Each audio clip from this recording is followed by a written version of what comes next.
mempelajari dan meneladani budi pekerti melalui membaca dongeng. Bismillahirrahmanirrahim. Assalamualaikum warahmatullahi wabarakatuh. Halo anak-anak kelas 3, bagaimana kabarnya? Semoga senantiasa sehat dan dalam perlindungan Allah Subhanahu wa taala. MI Krishna is the best. Hebat. Oke anak-anak ya. Kita berjumpa lagi ya di hari apa anak-anak? Hari Kamis tanggal 17 September 2020. Pertemuan kita kali ini kita akan membahas yaitu variasi bentuk dalam cerita dongeng. Jadi anak-anak, dalam membaca dongeng kalian bisa menemukan banyak sekali manfaatnya atau faedahnya. Di antaranya apa anak-anak? Kalian bisa menjadi anak yang kreatif. Karena anak yang kreatif itu bisa memecahkan masalahnya secara lebih detail atau lebih luas. Dari itu kalian bisa melatih yaitu gemar membaca. Karena dengan membaca dongeng, otomatis kalian akan sering membacanya sehingga akan terbiasa atau rajin membaca. Berikut lagi adalah manfaat dongeng, yaitu kalian bisa meneladani sikap positif atau pesan moral yang terdapat dalam dongeng. Baiklah anak-anak ya, sekarang kita akan membahas yaitu variasi bentuk dalam cerita drama. Maaf ya, cerita dongeng. Dalam menulis dongeng, tentunya itu terdiri dari beberapa kalimat atau arti yang menyusun dari dongeng tersebut. Perlu diketahui, kita dapat menulis dongeng yaitu diantaranya dalam bentuk bermain peran. Ini ya salah beberapa variasi dalam membaca dongeng. Jadi diantaranya bisa dilakukan lewat bermain peran atau drama. Ya. Yang kedua, bisa melalui gambar atau cerita bergambar.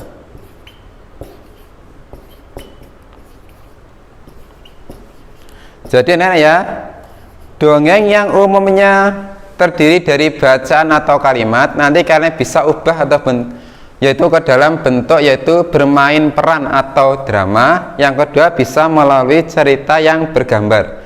Yang pertama ini yaitu adalah apa itu bermain peran, yaitu cerita yang kalian pentaskan dalam bentuk dialog atau percakapan, itu namanya drama, yaitu cerita yang dipentaskan dalam bentuk dialog atau disebut juga seni bermain peran. Di sini kalian memperagakan sesuai peran yang terdapat dalam cerita dongeng yang kalian baca. Ini yang pertama ya. Yang kedua, cerita dalam dongeng yang umumnya berupa tulisan atau kalimat, nanti kamu bisa yaitu ke dalam bentuk cerita bergambar yang isinya gambar tersebut menceritakan cerita dari gambar dalam dongeng tersebut ya. Jelas ya? Materinya anak-anak kalian bisa lihat ya di buku pena 3A kalian, yaitu halaman 141 dan halaman 144. Anak-anak, yang pertama ini kita bisa mainkan dalam bentuk kelompok ya. Karena ini musimnya corona, corona, kita tidak bisa berjumpa di sekolah. Nanti kita akan mempelajari tentang cerita bergambar, yaitu membuat gambar sesuai cerita dongeng. Insya Allah kalau nanti kita sudah masuk, kita bisa praktek ya, yaitu dongeng yang kita baca kita buat ke dalam peran atau drama singkat yang menceritakan dongeng tersebut. Masih tentang fabel. Apa itu fabel? Fabel adalah cerita tentang kehidupan binatang. Jadi tokohnya di sini adalah para binatang. Nah ya, sekarang kita akan berlatih yaitu coba kalian buka halaman 144. Di sini ada suatu cerita yaitu dongeng bergambar. Kita buka halaman 144. Ya. Di situ menceritakan balas budi harimau. Jadi cerita dalam balas budi harimau di halaman 139 kita ubah ke dalam bentuk cerita bergambar yang isinya gambar-gambar itu menceritakan dari isi dari suatu dongeng tersebut. Kalau kita cermati anak-anak, karena sudah membacanya belum, yaitu dongeng yang tentang fabel, yaitu balas budi harimau. Kalau kalian cermati, di situ ada berapa tokoh anak-anak yang terlibat? Ada berapa? Ada 2 ya, 3 dengan anaknya, berarti ada 3 tokoh, yaitu petani, induk harimau, dan anak harimau. Dah? Intinya cerita itu adalah bahwa saat petani berjalan-jalan di kebun, dia melihat seekor induk harimau mau melahirkan anaknya. Sebetulnya ia mau memberikan bantuan, yaitu untuk merawatnya, tetapi dia itu masih takut. Akhirnya ia memutuskan untuk pergi. Ketika akan pergi, sang induk harimau memanggil petani tersebut, yaitu sementara ini supaya dirawat atau dijaga anaknya. Karena sudah mendapatkan persetujuan dari induknya harimau, lantas sang petani ini membawa atau mengambil anak harimaunya ke rumahnya untuk dijaga dan dirawat sebaik-baiknya. Selang 2 minggu kemudian, tibalah sang induk harimau untuk menjenguk anaknya di rumah petani. Alangkah terkejutnya petani itu ketika sang induk harimau datang. Ia tidak takut anak-anaknya, karena sang induk harimau ternyata kebalikannya, ia malah senang, yaitu memberikan buah-buahan yang banyak kepada petani yang merawat anak dari harimau itu. Jadi kalau kita menanam kebaikan, kita pasti akan mendapatkan kebaikannya pula. Itu ya amanatnya ya. Jadi kita harus saling tolong menolong terhadap sesama makhluk ciptaan Allah. Dan sini kita lagi akan belajar yaitu cerita bergambar, yaitu kita membuat gambar-gambar dari cerita dongeng yang kita baca. Sudah cermati anak-anak? Dibuka halaman 144. Di situ ada berapa gambar? Ada 4 gambar. Gambar yang pertama di sini menceritakan kisah, yaitu sang petani yang bertemu dengan induk harimau di tengah hutan yang akan melahirkan anak harimau. Yang B ini adalah lanjutan dari yang A, yaitu sesudah mendapatkan persetujuan dari induk harimau, lantas sang petani mulai merawat, menjaga sang anak harimau, yaitu memberikannya minum, makan, dan merawatnya. Yang C ini adalah selang 2 minggu kemudian sang induk harimau datang untuk mengambil kembali sang anaknya. Yang D ini ceritanya adalah sang induk harimau mengucapkan banyak terima kasih kepada petani yang sudah mau merawat dan menjaga anaknya dengan membalas budi berupa buah-buahan untuk petani tersebut. Jadi cerita pada dongeng kita bisa ubah ya. Yang satunya itu bermain peran drama ya. Ini praktek ya. Yaitu kita praktek, kita belajar memainkan peran dalam dongeng tersebut.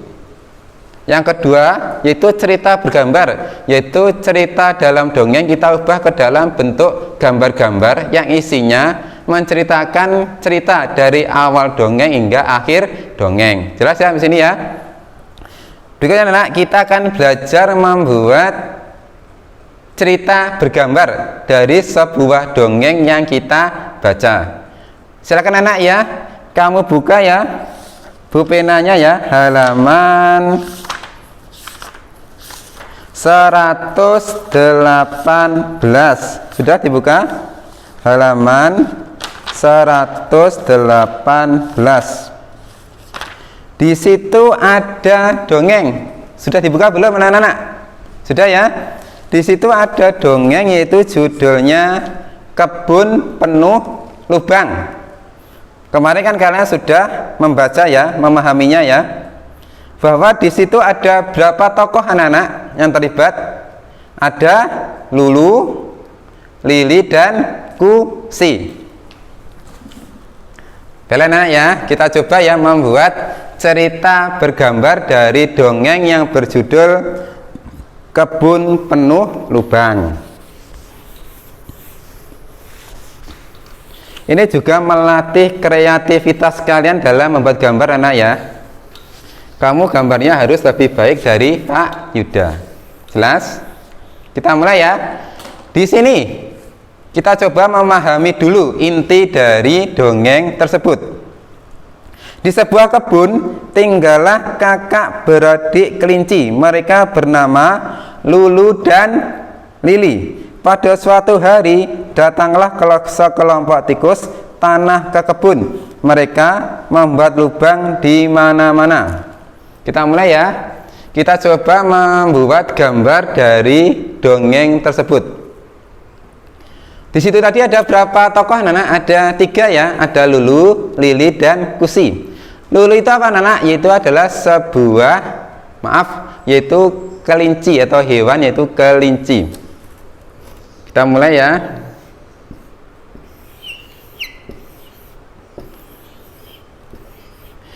Ini kita akan menggambar dulu yaitu Lulu dan Lili, yaitu kakak beradik, yaitu kelinci yang bernama Lulu dan Lili. Bisa anak ya? Kalian harus gambarnya harus lebih baik ya. Ini Pak Ida juga belajar, kita sama-sama belajar.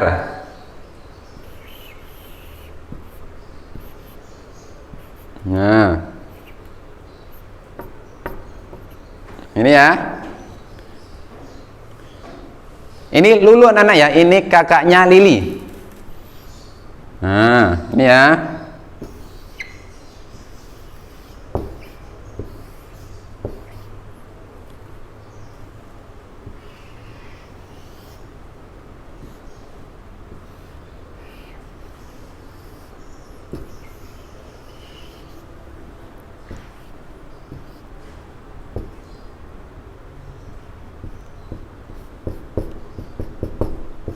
Nah, ini gambar pertama.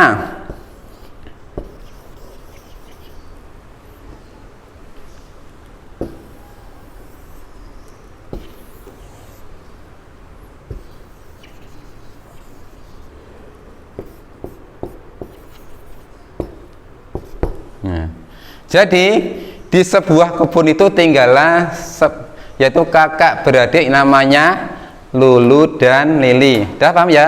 Ini langkah kita yaitu membuat cerita bergambar. Kalian harus paham dulu pokok atau inti dari dongeng tersebut. Sudah? Ini gambar pertama mengisahkan Lulu dan Lili yang sedang kesal anak-anak ya, karena kebun mereka penuh lubang oleh sekelompok tikus.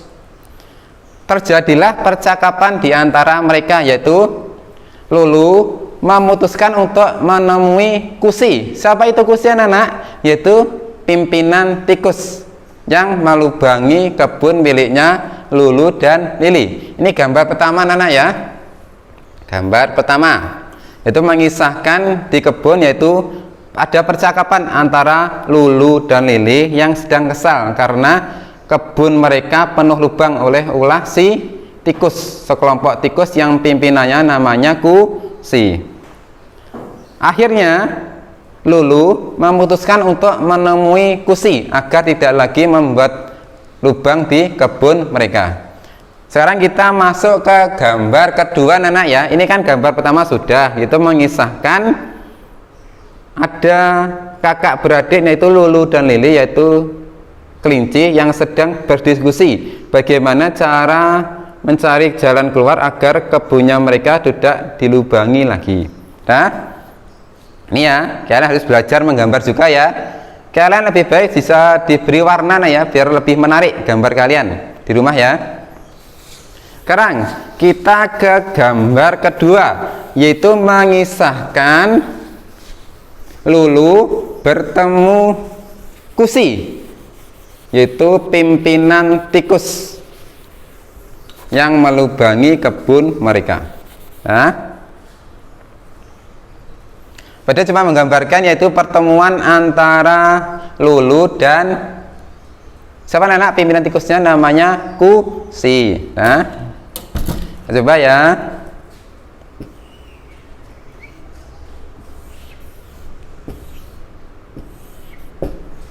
Nah, kan harus bisa ya menggambar ya. Kita belajar bersama-sama.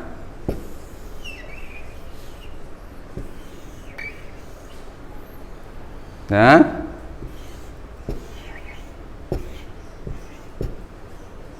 ya anak-anak ya.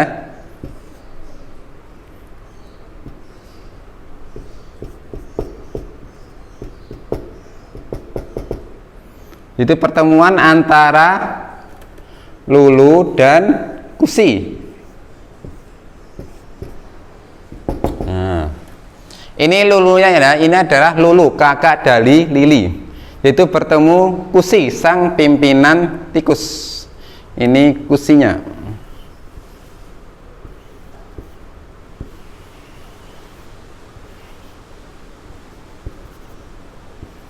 Hmm.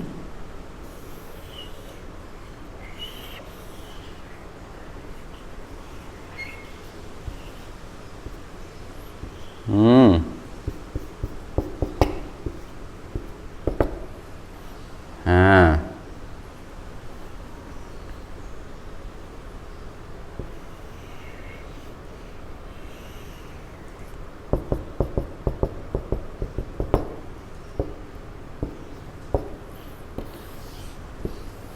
Nah, terjadilah pertemuan antara Lulu dan pimpinan tikusnya bernama Kusi.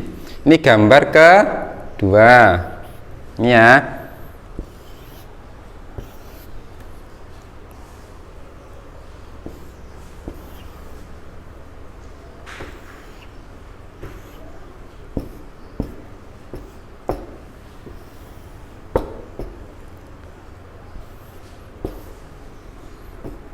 Ini di depan kandangnya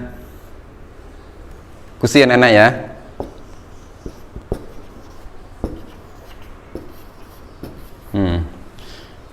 Lulu di sini adalah bertemu Kusi, menanyakan mengapa mereka tega membuat lubang di kebunnya Lulu dan Lili. Ternyata anak-anak, Kusi di sini sebetulnya tidak sengaja membuat lubang. Sekelompok tikus ingin berlindung dari hujan. Itu kira-kira anak ya, yaitu bahwa alasannya Kusi untuk melubangi adalah ingin berlindung dari hujan, sehingga membuat lubang di kebun. Karena terjadi kesepakatan, ini Kusi itu adalah wataknya adalah tidak mengeyel cahaya, tidak menang sendiri. Ia lantas memberitahu teman-temannya agar lebih berhati-hati saat membuat lubang, yaitu tidak bercecer ke mana-mana. Ini anak ya, gambar kedua mengisahkan pertemuan antara Lulu dan Kusi. Lulu di sini adalah kakaknya adalah Lili dan Kusi adalah pimpinan tikus. Nah, di sini terjadi dialog atau percakapan, yaitu intinya sang Kusi mau memberitahu teman-temannya agar ketika membuat lubang lebih berhati-hati lagi, tidak sembarangan dalam membuat lubang. Paham? Sekarang kita gambar ketiga, yaitu mengisahkan sang Kusi memberitahu teman-temannya agar tidak membuat lubang di kebun secara sembarangan lagi ya. Kita mulai gambar yang ketiga, yaitu mengisahkan pertemuan Kusi dengan sekelompok sesama tikus lainnya. Nah, sekarang kita masuk ke gambar ketiga, itu mengisahkan pertemuan Kusi dengan teman-temannya sesama tikus. Tadi sekarang gambar ke berapa anak-anak? Yaitu gambar ketiga. Gambar ketiga. Nah, di sini ada perjumpaan, yaitu Lili bertemu dengan teman-temannya sesama tikus. Kita coba menggambarnya ya. Nah, kalian harus bisa anak-anak ya.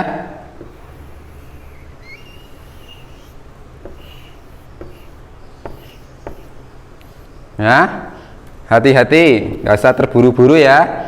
Kalian pasti bisa. Nah,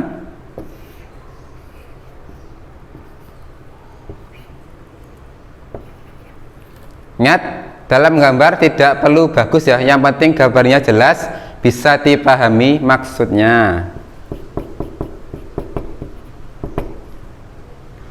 Ya.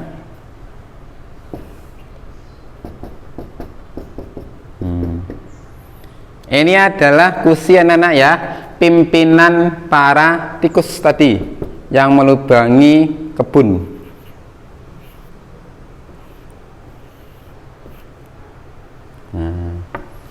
Nah, apa tadi anak-anak? Yaitu kursi memutuskan untuk menjumpai atau menasihati para kawan-kawannya agar ketika membuat lubang tidak sembarangan ya dan merusak kebun.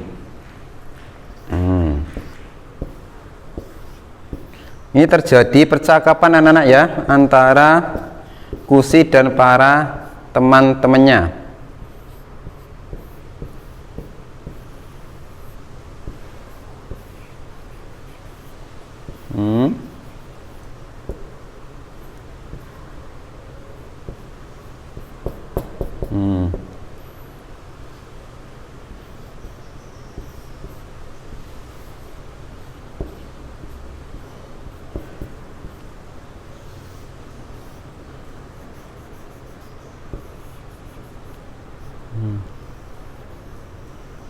Nah, ini ya. Di sini terjadi dialog saya antara kursi dengan teman-temannya sesama tikus. Teman-temanku, tolong kalau kalian melubangi kebun untuk berlindung dari hujan, hati-hati. Jangan sembarangan kalau membuat lubang, harus hati-hati, nanti bisa merusak kebun.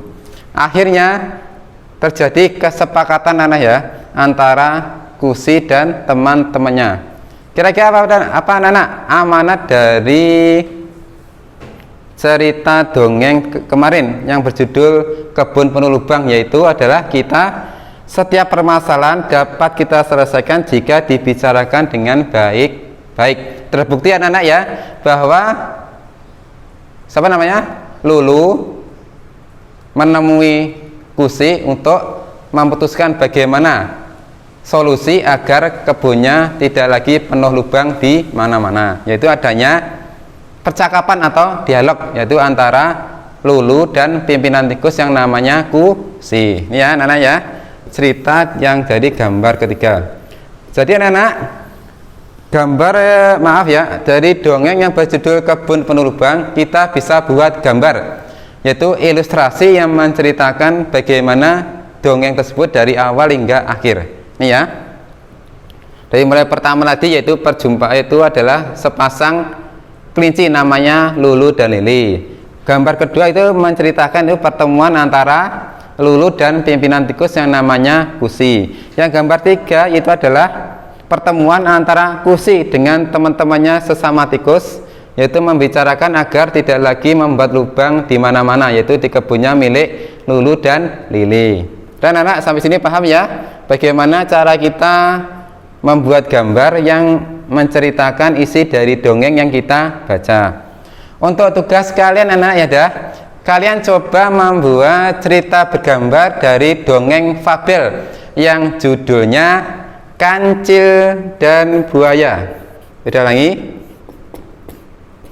kalian buat cerita bergambar ya dari dongeng fabel, yaitu kisah Kancil dan Buaya. Kisah Kancil dan Buaya ini bisa kalian dapatkan bisa melalui internet atau buku dongeng yang kalian punya ya. Silahkan kalian cari informasi bagaimana cerita atau dongeng Kancil dan Buaya, kemudian kalian buat cerita gambarnya dari dongeng tersebut. Supaya lebih menarik, kalian bisa memberikan warna atau ilustrasi yang menceritakan dongeng tersebut. Dah anak-anak sampai sini paham ya tugasnya? Kalian bisa membuat sebagus mungkin. Ingat, kalau bisa dikerjakan sendiri sesuai kreativitas yang kalian punya. Ya, paham ya? Sekian anak ya, pelajaran tematik bahasa Indonesia hari ini tentang variasi bentuk dalam cerita dongeng. Semoga bertemu lagi di lain kesempatan. Tetap jaga kesehatan dan tetap bahagia selalu. Terima kasih. Wassalamualaikum warahmatullahi wabarakatuh.